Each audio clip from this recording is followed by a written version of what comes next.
আজকে তো শপথ নেবেন, ইনশাআল্লাহ। কেমন লাগছে এবারের অনুভূতি? ভালো লাগছে আলহামদুলিল্লাহ। এত বছর পর গণতন্ত্র দেশে ফিরে এসেছে এবং আমরা সেটার পার্ট। আলহামদুলিল্লাহ ভালো লাগছে, পজিটিভ। এবং বিএনপি চেয়ারম্যান চাঁদাবাজদের বিরুদ্ধে একটা কঠোর হুঁশিয়ারি দিয়েছে। আপনি এলাকা চাঁদাবাজদের আপনি কি বার্তা দেবেন?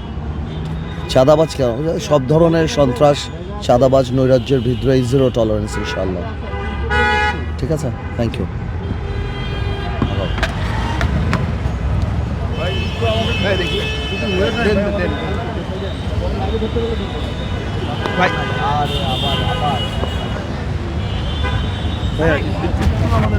সংবিধান প্রথম কাজটা কি হলো? সংসদে গিয়ে প্রথম চ্যালেঞ্জ কি বলে মনে করছেন?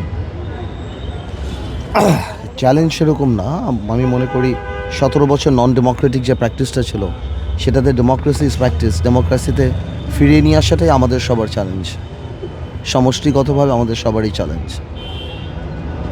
আর কিছু সংবিধান সংস্কার পরিষদে শপথ নিচ্ছেন? না। এতে পরিষদে শপথ নিতে চাচ্ছেন না? মন্ত্রিসভায় থাকছেন? না, এরকম কোনো খবর এখনো পাইনি।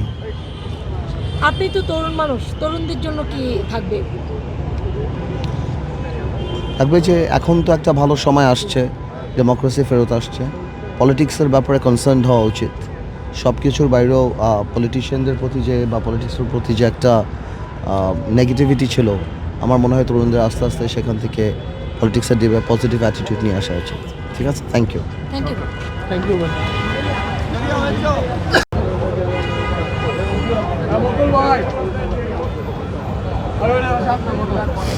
ফোনই চাক মারে ফোন দেয় ভাই